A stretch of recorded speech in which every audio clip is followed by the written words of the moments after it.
te sakara tere mo ako se ya kan sakara nana mogo ma to na me na anana ni tene bare bare ako mi bleni ma konta ele mo amaro kon ma ke ako ele kana ke boli ba ye o dogo ko wala kakara bu salata wa antu subhana wala ko mo ko to do mi primera ko do to da no para na ko kwala na nako na kwa au kana ta igerezen la ka so asulu kote sakara ni su igereya c'est l'interview mo sakara ka so ma doromi ka bana yi dai ma doromi abete ko yi sakara ko di kuni hakiki ya abete e saka wino ndo ka tere e ramali ya mo ikako abete e hakiki tare ni tema ita yi patient wo hakiki le biye ka so ba fiya ka be tema ita ko ba ya bi fle abini wule na yi wule ko na ku ma le fo e bi to ma ngaki ya ku ya fo ta so e ma fo wallahi o be gaw na docteur Flaw ya be ni ya ta na bana be ni wo ba fo e ko suno Flaw ba o pigiri ka tigira abit no aba kunu ka dum abu wule ka si aduni ya ta na ti bwa kala o isa ka la di garo le ni na donc n'a pas ko sakaru o an kana o ke dore akoni ala ko ina mal kamru wal mais kamru be ko mi o be le sakaru o ni do ko to kan na de mo be sakaru ba do te mo e be ka sakaru mi se ka la ka suno ya o be le kunu ko ma ko be na yera mo wiki boldo ka bo ka di ka te ngala e be na ka to ni no fa ko ye ngare to ni ka so le willa ka ti ka ta di wallahi mo be sakaru le o na lu to o be do be le la o do mi ti kan na de wa pala ko wala takra bu salata wa antu subhana ba kana gere la ka sura sunu ko sakar ni sunne ta so haya dana ta labao ko hatta ko fa ka ta do fa ka ta do ta la mo di ma ta kuluna ni bi se to ko fu ka lo ko e bi se ni ko do mo ko le hakiki ni ra oni do mi ti fa na na ya o ni sakar ni sularia le o ala ko ya ko wa ja ti sakara ti le maudu ko sa ya fa ka sakar bu na mo ma donc ni da na la do le ni àwọn yàgò tó kọ́ ẹ̀kọ́ ní nísà ẹ̀rọ ẹ̀rọ dọ̀rọ̀ ẹ̀mọ́. o bɛ taa nɔrɔ ayé tẹ́lẹ̀ k'o kọ́ yɛlɛma n'o na o haya ɲɔ wɛrɛ mun kɔnɔ na o bɛ taa o kɔnɔ min kɔnɔ komi n'a fɔ ala ko ala ko wali ta na ja a dun i se min farikolo dɔw yɛrɛ la ko n'aw ka ɲɔgɔn sɔsɔ fɛn min na k'a d'a ma bɛn a la f'a k'a di ala ma ye a bɛ o yɔrɔ in baara cogo di ete bana ko kotre do ko wa ita na jaatu fije faru do ila la wa ila rasuli ko na yo so lombo yo so fin na ma benina kwa ko se kadi alama na ala no anya so la kwa ba se kadi jide ma yo le jonya jide ma boye ni ni ko ni jide le ala na o ba ta korna na ko na ta korna na ko le faru do ila la ko na ma yo so ri wa ila rasul kwa ta hadisana donc akora ko jide ne fa ka woni ede ala na ka bo korna e ma lo ko kuma ni gozi ya akoni to kuma no na ma ni gozi ana ya be ga dimi ni don kama ga de wuri do abu de wuri kuma bo lo ngolo ngana ngana na kelen ga wala ko awnya mo go de wuri ako kuma ngulo awu do de wuri kuma bo lo ngolo ha na fɔra ko ninnu a ko wa i ka tana ja a bɛ gosi ko na aw fosira aw wulana ka bɔ min na e wulana ka bɔ fɛn min na dɛ o fɛn in di ala ma i tun ti jɔ sɔn tuguni batu di ala ma i y'o ye san o san i tun bɛ taa saga di jɔ ma saga in ta lɔ san o san i bɛ taa n'a ye misiri da la k'a di ala ma k'i ka ŋaniya fɔ kuma in b'o yɔrɔ de nɔfɛ ani n'aw ka ɲɔgɔn sɔsɔ ko a bɛ taa ala fɛ et puis o bɛɛ ko n'a ma taa bilara ko a b'a to yen o y'a fɔ ten ko kɔnɔya in na ko n'a taara kɔnɔna na n'a ma sɔrɔ a bɛ taa jisa n'a ma sɔrɔ ko a bɛ to yen o sɛ a dɔ bɛ ɲɔgɔn sɔrɔ sariya dɔ la a ka kan ka baara n'a y'a to yen an b'a sɔrɔ kɔnɔna na an b'a sɔrɔ na o a yɔrɔ in bɛ baara cogo di n'a ma baara ala tɛna taa aw minɛ wa a bɛ taa aw minɛ hali a tɛ se gansan i b'a ye wa ko lɔnnibaga ye ɲɔgɔn sɔsɔ yan lɔnnibaga ye ɲɔgɔn sɔsɔ mɛ an ka ɲɔgɔn ta ko n'i y'a fila fɛn fɛn ta k'a ka ɲi nin don ko nin t'ale ma ɲi k'ale t'ale ka ɲi nin fana ko nin t'ale ma ɲi k'ale t'ale ka ɲi a ko n'an ka min ta si ma sɔn si ye a ye fɔlɔ mɔgɔw la a ye taa kɔrɔnan ta a banna sɔsɔli t'ale la fiyewu a ye kɔrɔnan ta a bɛ taa n'a ye o cogo la y'a faamu donc a ko o cogo la a ko wa jaa ati sakara tele mawti ko saya fana ka sakaru bɛ na mɔgɔ ma donc saya ka sakaro fana dɔrɔn min ye sa dɛ n'a ko ko dɔ de wa an tun to k'a ko fana o dulɔlen nin don sakaro ni mɔgɔ tɛ jumɛn de c'est-à-dire a bɛ na e ma saya ka ɲina nin fɛn i bɛ ɲina i yɛrɛ kɔ i yɛrɛ t'a dɔn e yɛrɛ bɛ fɛn min fɔ mɔgɔw de dɔw bɛ bana dɔw yɛrɛ tɛ bana yɛrɛ sunɔgɔ don ha i b'a wuli ka sigi a kuma ka kuma fo ka taa e yɛrɛ nɛnɛ a kɔnɔ a t'a dɔn k'a ye nɛnɛ o tɛ kɛ wa o bɛ kɛ o donc o la o ye sakari ni o ye hakili mɔgɔ hakili ka fɛn ye walima hakili ma dɔn o ye nin dulɔmi ko tɛ fan kelen na ni dɔrɔn min o tɛ sakari o ye suguya de don dɔrɔmɛla tɛ taa yɛrɛ la n'a sera gudɔrɔn ma ŋa b'a ɲɛma don a tɛ fɛn tɛmɛ don ala hakili b'a yɛrɛ mɛ mɔgɔ min hakili t'a yɛrɛ a bɛ wuli ka tɛmɛ fɛn a t'a dɔn l'o de bɛ to moto yɛrɛ walima mɔbili yɛrɛ kɔnɔ fɛn wuru de bɛna fɛn birilen sakari de bira don olu ni ye dulɔmi kelen na dulɔmi hakili b'a yɛrɛ dɛ. N'a bɛ wele f'a bolo ko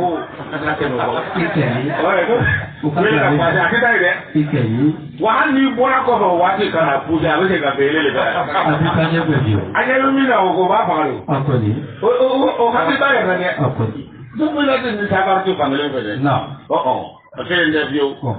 i bɛ dɔrɔmɛla ye a bɛ na a bɛ kɛtɛkɛtɛ f'a b'a fɔ k'a bɛ bɛn n'a nana se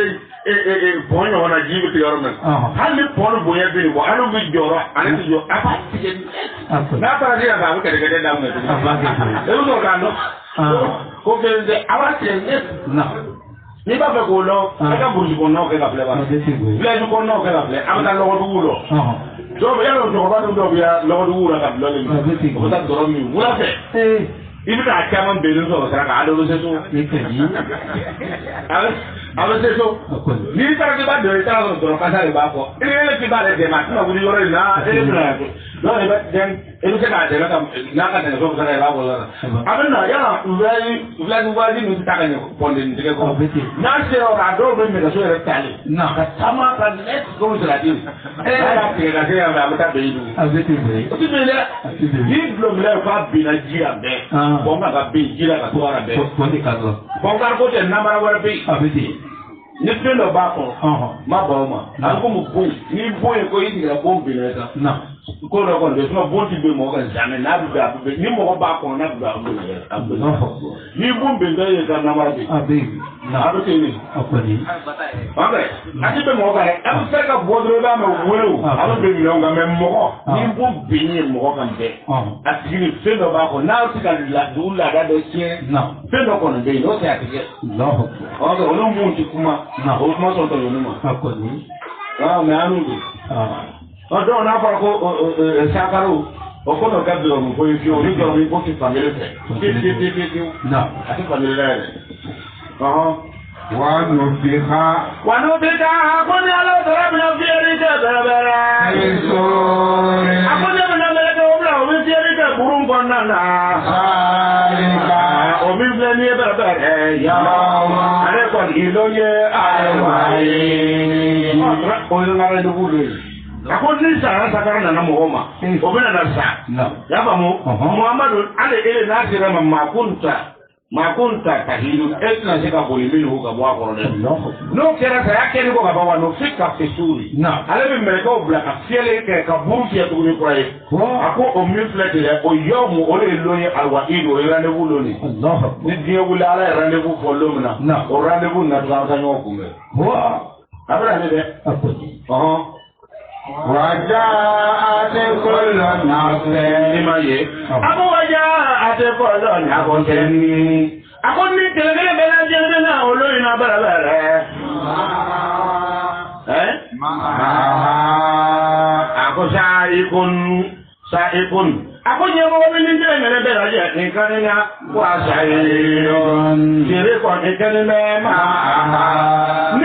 kɛlɛ bɛ na wolo ɲɛmɔgɔ bɛ yan fɛn min k'i y'i bila ɲɛmɔgɔ bɛ yan e ma fɔ ɲɛmɔgɔ de ye bugari ye wa walima ɲɛmɔgɔ de ye musirimu ye wa ba i bɛ na n'o de ye mun ko ni ɲɛmɔgɔ ye kɔnɔna ye n'o ye muhamadu ye olu fana bɛ na ni muhamadu ye a ko ni kɛlɛ bɛ wuli o don y'a faamu sa i kuri ɲɛminɛbaga bɛ i la y'a faamu wa sahidu wa seere bɛ yen tuguni muhamadu bɛ na seere yɔrɔ ni ne le di ninnu ci ko ka kɛ ten donc an man kan ka kɛ ten o bɛ na fɔ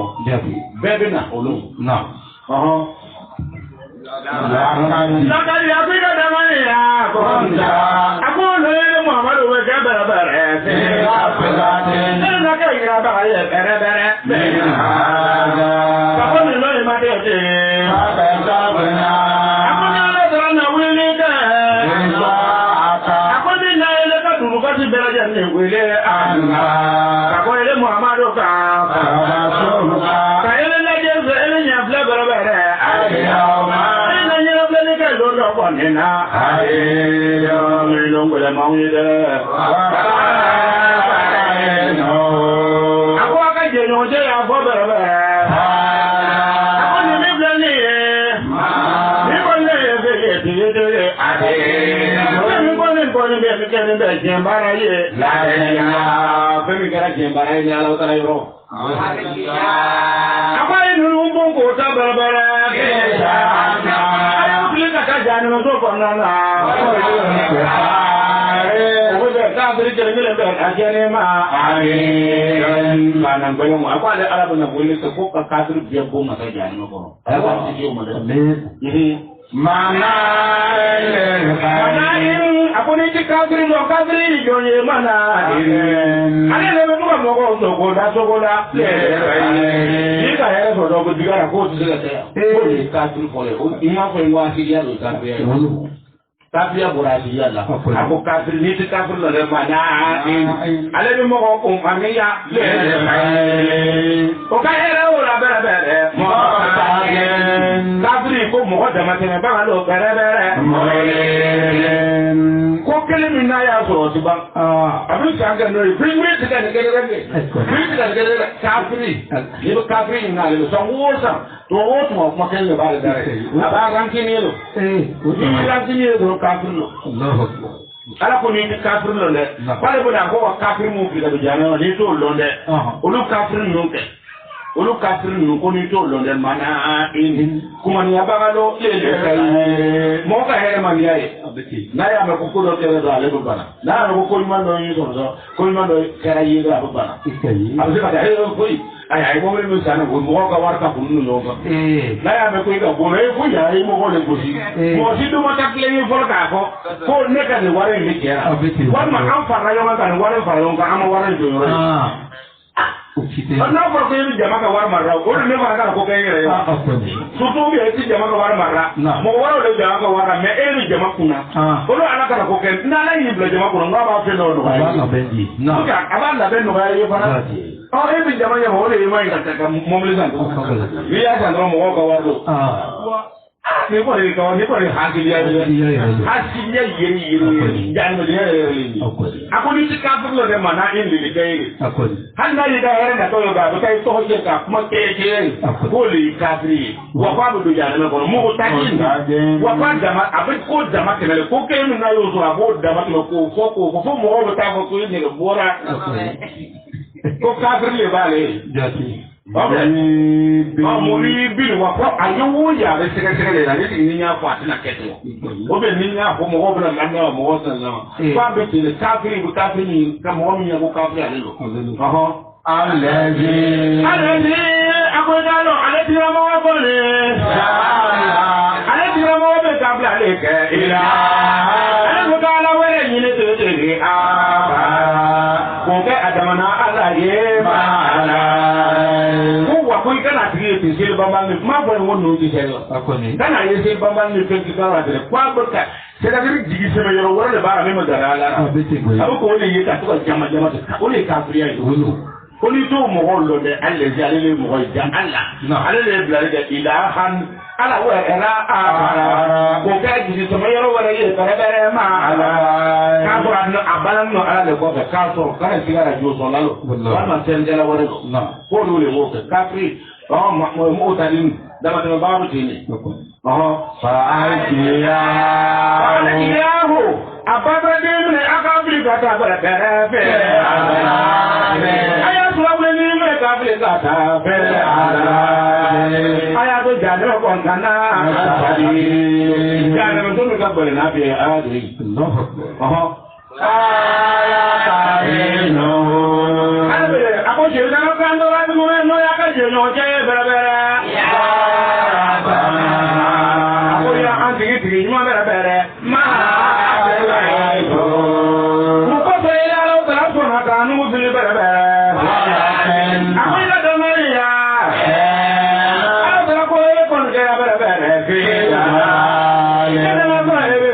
nana bae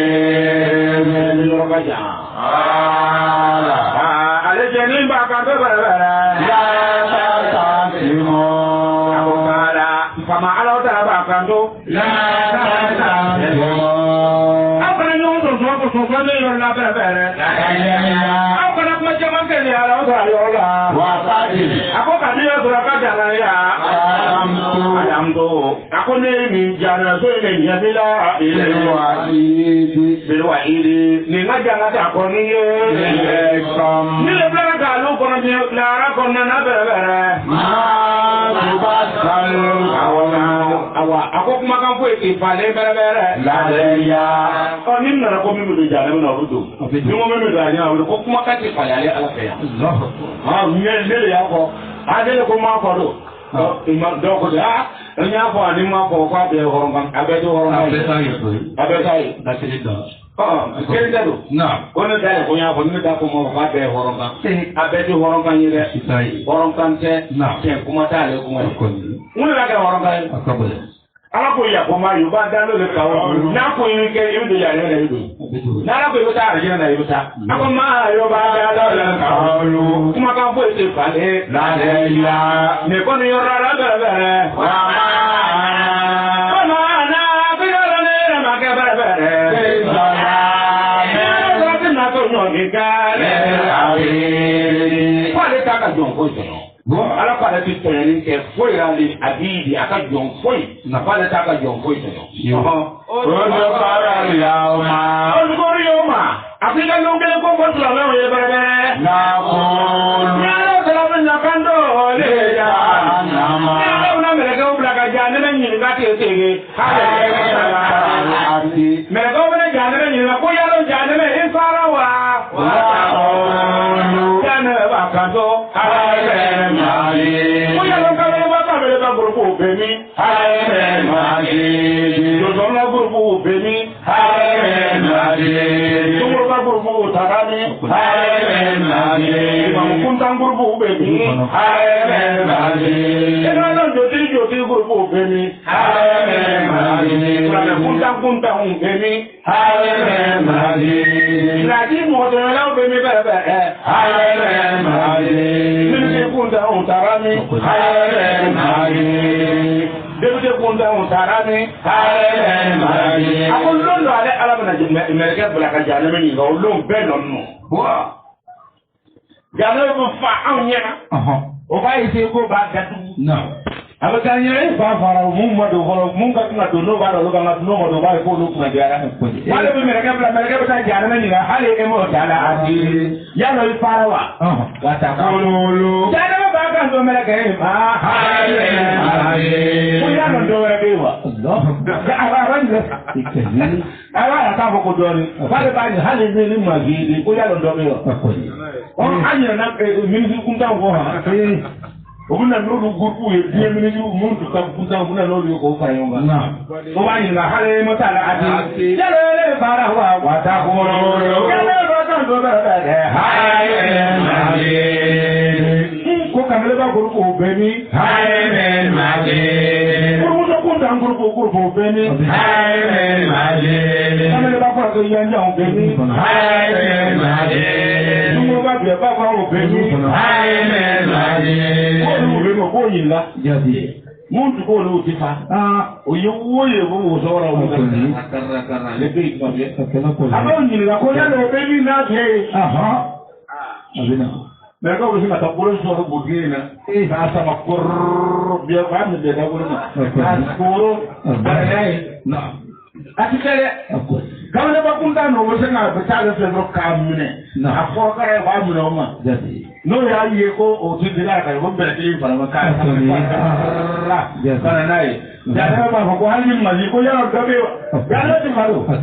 na ya ye kuma fara ko ya ti ka da ni me ko ya ni la na ko do be no ya da ya ko mo ko ma do ko ayo lu ji du ma na ta ke bi ba lo ji si so na ko e do ti sare la ya mu tu fi wala ya na do na kwa ti sa atu ko lo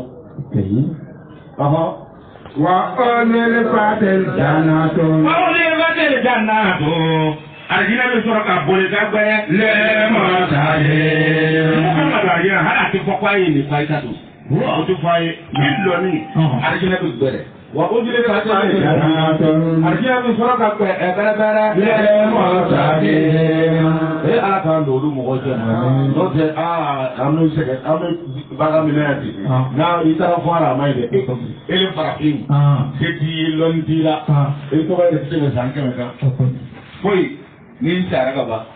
se di lon dira je ti golo ni ma ta ala ni ka ta ala so ami abu bere de na donc o ran ko ka ala ni ka ala so jati kuna le jare me ni na ko jare me fara wa jare wa ina ko ya lo do be ni to ko be ale ti fa no kera ka ba na wa o jini ba te jana na ako ajina be so ka ko nda ga da ya te kan be kan lo na ya ba mo lil mo tagina musa na alanya ka so alanya ma na ajina be de ka ka ida pakke ni ba ko wallahi ala mo kera ni غير البعيد هل عيرت الجنيرة نين باكير تزوي باكونا هذا أنا بابا ملكي بافوانو يناكو من مثل يتيتي ما من يسالون با يتيتي تو أدونا هذا لا يدوم يفوانينا هو سالون با يتي يفوانينا دي لكل عواد عفير لكل عواد نبني يردي ما تلمي لدى الأجنما كيف يالا كشريعة كنا يمهم يردي على ما حفيدين كالا كشريعة قرشي فأنيس لهم بابا يتنين بدأي من يقوم بي تاكي الرحمن مؤمن تسرنا الرحمن مساجد وسرنا على وطرية بغفرنا وشاء علينا نسي على وطرنا ما بكاري أنا يدور على وطرنا بلدكم ele ka mo e ba lo cho kwa tu ma absare be fi bisa ka bora o be pele bu dugo kene yele sike akoni abale araba jine ndi mo le ma mo le be do akono mo me sarna la nye dugo kon nana ana le ki ale ara dara ba no jati asarna le nya wajaa asaraka na se ale ala dara ma bi kalibin ni dusuku ne yemu ni bi dusuku mi din wala ma jati donc o kitira sarga bo ko ma tawra iya boy ma bo abe akisilo ni ba na jira do alama kuno ko na ni dusuku mi ba na ala che o di nyara ma yo ele ko be sarga bo ora hal ni ni mo hal ni ni le mam bi kan ke ga alama ala kabla kabla dio anga ke mo me Papa na ke nyowe ka limamu se bwa. Limamu kwa na limamu se bwa anga ke nyowe. Donc ya oke. Anga ke nyowe. Ya ke nyowe bi atange kadi. Atibla.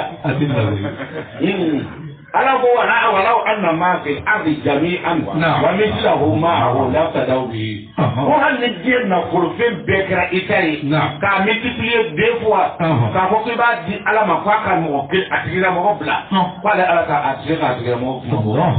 alu mo na nyode de ni ba na mu do sadera ko didi mo ma ole na ka mo ko mo atite dio ati ni no bla ba mi kera so mu na mo mo le be de ba ni be ata to ka du mo awa abe ara ko se ko bo ya ngo kwa tsene ayi ta sna ga no ya lo kwa no ya bo ma na mata wa ya sna du ati ga ta ide abana ko ba ga ejara o yimbo wale ga dima ita no ko ba dima afon ta fe abana ko anta fe ne na au ko le ko na ya ko du na kwa ga du suma ta ka nyesi sana so mo na wale la no ko ba dima fa ga he na ma da bla me kere ha akko ba bla ko o ta bla ko ba bla ko Otula ibo na dima e taraga tai apa wa beri sing doma ka ba yera ka tan le ko ta mo la haja oh ko haja ko wa ko kunda mo dara kai haja ko ba ta ko kai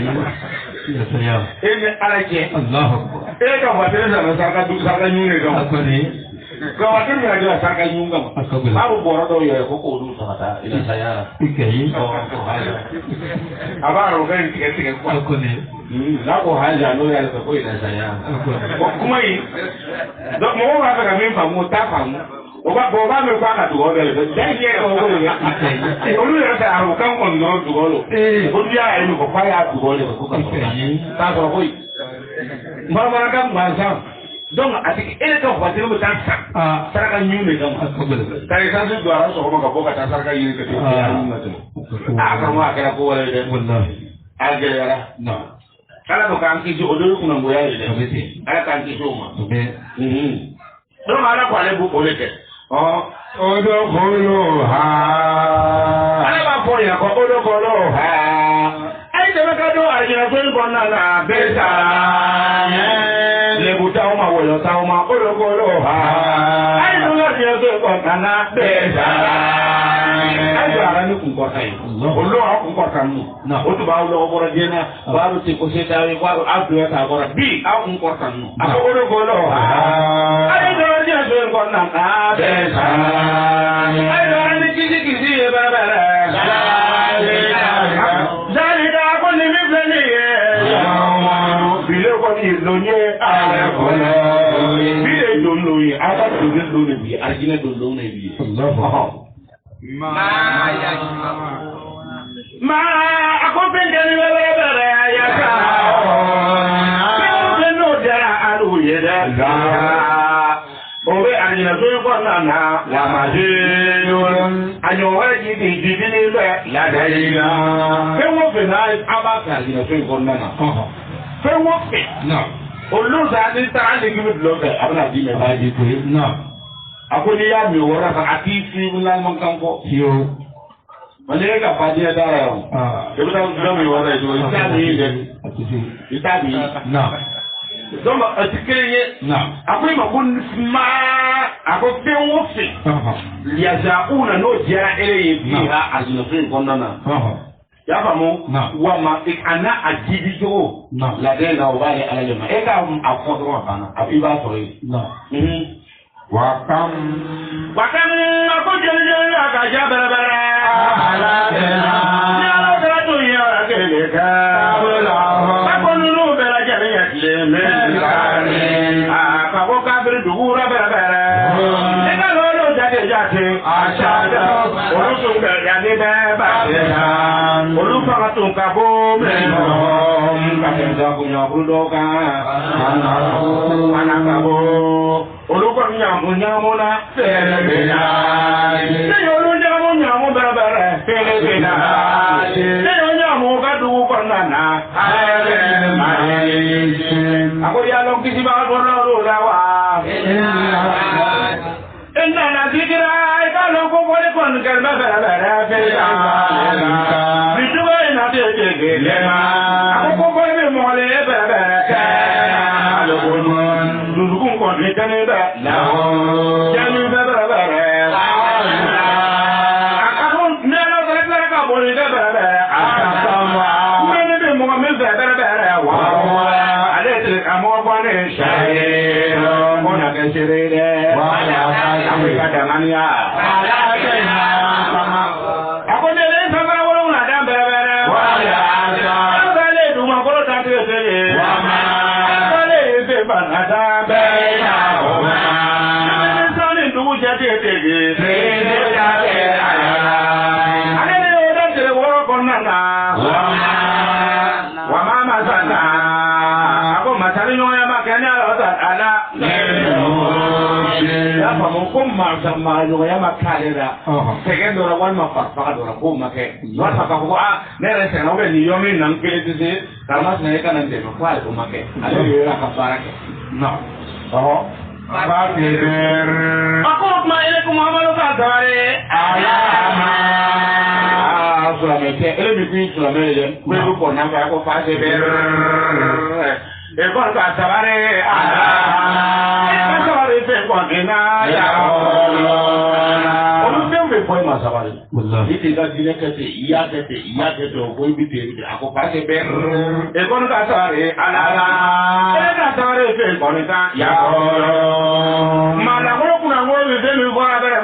ba ta ti o tu e ka sani ko li ke ka bargala ke la ilaha illallah ko ke be ya mo de ra ti na ina bo ti ala o tra ka ta no ko nana ha ko na to do sako yare kile sunga bange zama fajiri ka wudi na ala ya ko Muhammad ko wasi bi nafsa ka ma ala dina ya una rabbahum bil gadati wal ashi na anu yiti yana le la la le wadazi eti fuera akala ko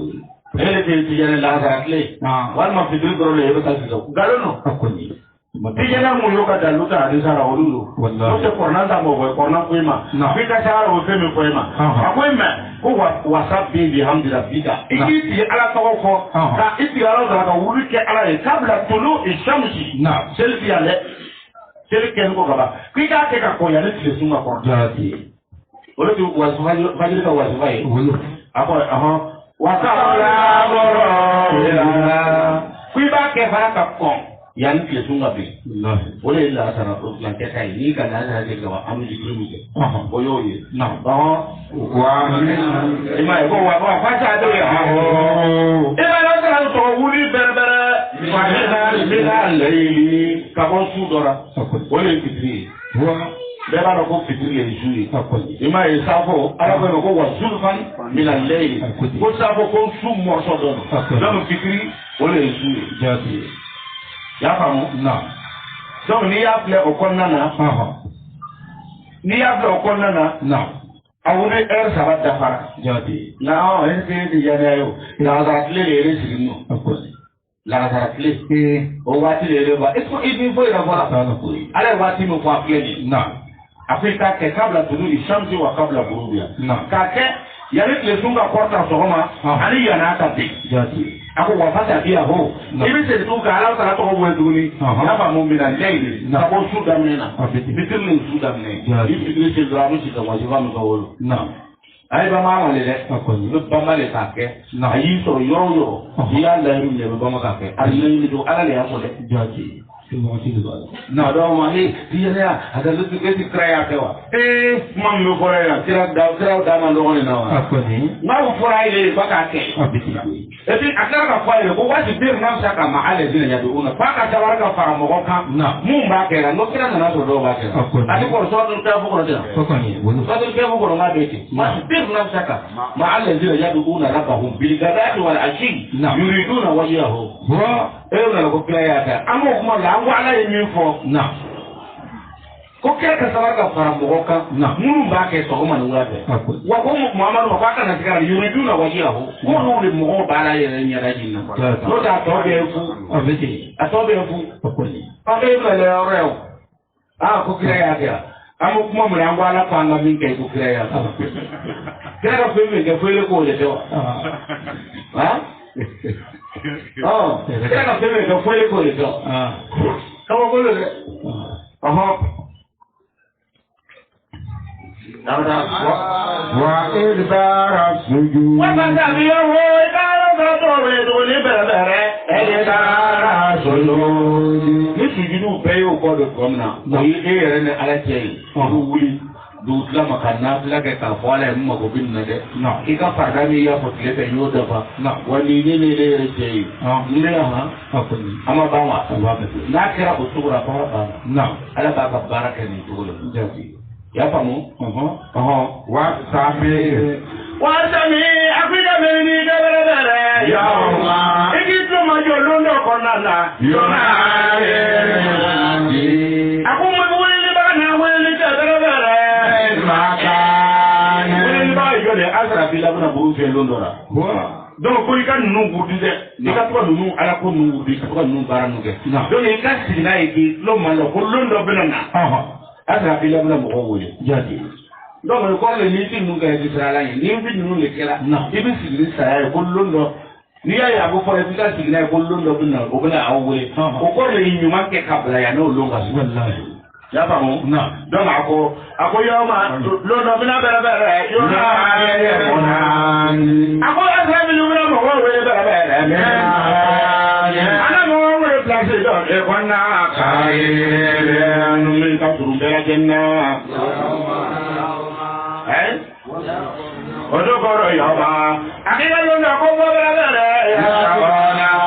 ako me ni na ke te ide aso ye hada bela pengan kele me bele hake abele jele ba me ni jele de la ko mi flani ye yomo ale le de ala bolo ye ena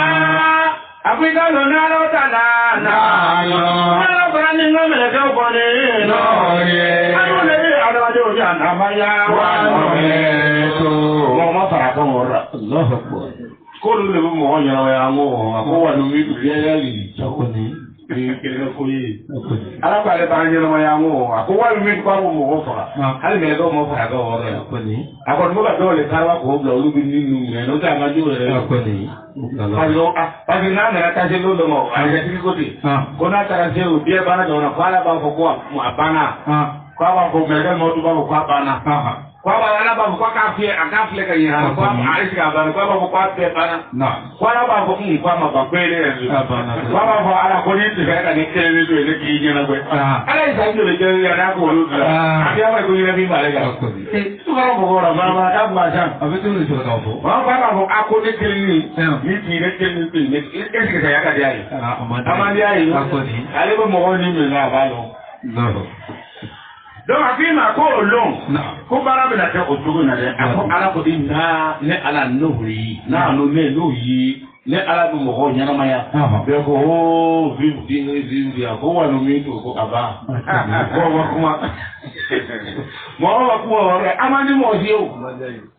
e ba de mo nyana maya ambe anga peti ke ka ala wele ka la so mo yi kwa ni ke kwa awano mi to na be ya nya bora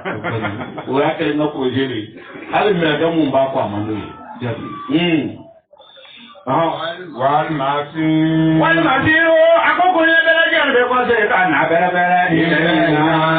abele be ka ni alo ta la le o ye ko ya o ma abi lo ko bo mo e de de ta ta ka ba le aso du ma ko na je bele bele anhum shiran ako duma ko na pere siraan ale na ke tunu ba ye de tege ko ko ke ka ho mo ko lo Allah ko ga ke dalika ako mi blani e ba ako le ka bule de tege ya de akoli mi za ka turu amena ko le ya de ka bule mi za ka so ale ma na de ma jon gulla dro abo baraka do ko che ka ba ko ka be ka wo bi la o da no ku da la me no de je da ko na ko ko ya ka be to mo abo da na ma ko ho na de ko bi abo da na ma ko to ko le ka fuli ka fu sa ma ka so la le ba le ni u bi la o du ko che ka bo ko e bi ti ro ro ta bi ka se ni ger be la ma me ke yi ati da ro ji de ko le o abo da ku ti ka wa Nahanu ne alo tala anu le ba lo de tege anu ko le lo le ta pe konna ya ko na mo be fe ka gru be fe de poema o be to je ne fe wo pe ke ra pale araba kala amena araba kala ma kuma da bon ele ta de e ti ya ye ko to wa na ayo ye ko ti apo e ma bona anu anu wala bala jate anu le ni fe ko anu le lo le ta bi ha ni o te bi fe ne ko ne lo ya o o be fe mi fora ka dalo mi la ile Muhammadu ka bere bere wa ma anta kadi ya fora ile Muhammadu ma ke bi da e ma ke ye bo ye ba wa ye e do ma do asu bo dire le mo ke mo ima ye bo ye ba ima se ama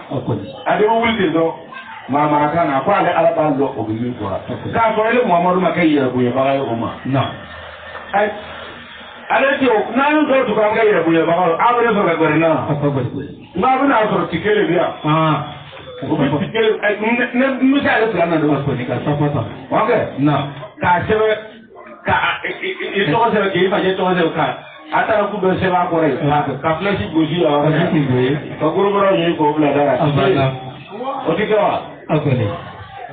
ko ko ni bi ni ya bere bere ka kena ayide na yo ni bi ni gibi do fara ko gibi ya bo ina luma e de ke no kele te bi an ya ti o ya te sa ne le bi ni no na ne le e sa no ne le ko ma nyo fere re ya an ne ba ma ita ko ne ba sa yo o yo ne na wallahi ele mara bu se ka ta sa ne yo do me yo ri na ta sa me e fi ti so le ma ha sidi aga bele le na ala ko ma ko ne hanu ne ala ta na adamu anu bi no ne ga bere bere bi ma anu bi se ko ni le lo ya ko lo ko bi se bi ko le Muhammadu ka ko ele Muhammadu ya ma ke bi ja ele ma ke ya ko ɲɛbaga ye ale olu bolokɔrɔ o ye k'o to yen o tuma e bɛ o hakili jigi bɛrɛ bɛrɛ ko la e ni mɔgɔ i ko mɔgɔ hakili jigi ni kuranna ye bɛrɛ bɛrɛ ma o bɛ kɛ mɔgɔ de ye dɛ yaba o bɛ kɔni siranna wali a ko mɔgɔ min bɛ siran ala ka kangaramaya ɲɛ o tigi de kɔrɔna b'a hakili nka kɔrɔna fɔra k'a fɔ k'a fɔ i ko a ma wala wala e tɛ siran ala ɲɛ a ko yan ko Muhamadu ko mɔgɔ bɛ nin fɔra ɲɛna o ye k'o to yen a zakir a ko i ka hakili jigi tɛ bɛrɛ bɛrɛ i b'a fɔ fasa kiri man e bɛ mɔgɔ hakili jigi bɛrɛ bɛrɛ